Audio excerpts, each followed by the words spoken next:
Over to the controversy about net neutrality. You could end up paying more to use the internet if the FCC votes to enact the so-called Restoring Internet Freedom Order. And joining us now to explain all of this, what the net neutrality reversal means, is tech expert Shelly Palmer. Good morning to you. So this is a really complex issue. Break it all down plain English. for us. What does it mean? Plain English. Back in 2015, the FCC, under Democratic administration, passed net neutrality, a rule that allowed for three things, or regulated three things. It said that you couldn't block lawful content. So if a website was lawful, you couldn't block it. It said you couldn't throttle traffic to a lawful website. So you couldn't turn down Netflix if you're Comcast and make it hard to watch Netflix if you're a Comcast customer. Even though you've got Xfinity and Netflix as a competitor, you had to give those guys a level playing field. And you couldn't have paid prioritization. And what that meant is no one could be charged extra to get in the fast lane of the internet. Well, those laws were in place for a couple of years. We have a new administration, we have a new FCC, and the new FCC is like, hey, you know what? None of that makes any sense. Let's get rid of it. Let's make the internet free and open. And they're going to restore internet freedom. That's what they're going to do on December 14th. And that vote is pretty much assured, as the FCC is going to go 3-2 on that, Republican-Democrat. So what does that mean to us? Right.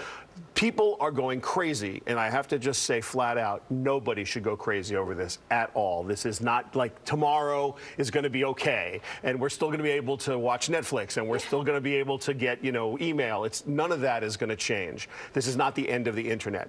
What is going to change? Verizon, Comcast, and the big ISPs, internet service providers, are going to be able to do whatever they want unfettered, and literally unfettered. And what that means is they could, hypothetically, throttle traffic, have paid prioritization, they could block lawful content and bundle websites.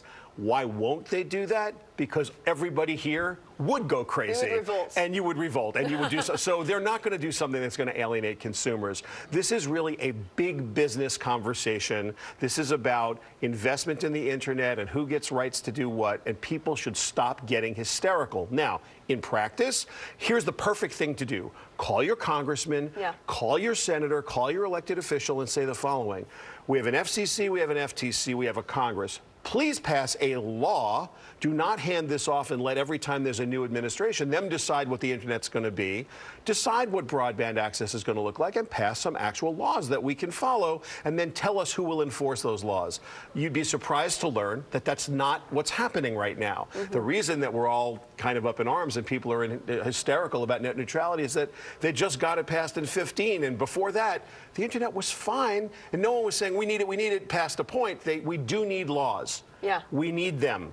Let's pass them and make them enforceable. Let's not have a switch every 2 years. Call your congressman. Call your senator. Call your have them do something about net neutrality. You can go to ShellyPalmer.com and read about it, or anywhere else and read about it. Pick a side, pick a point, get an opinion, and let your elected leaders know. It's going to be so much better if you do that. That's right. And don't panic. And do not get hysterical. There will be an internet tomorrow, I promise. There will be an internet tomorrow. Excellent. Thank you, Shelly. Thanks so much. All right.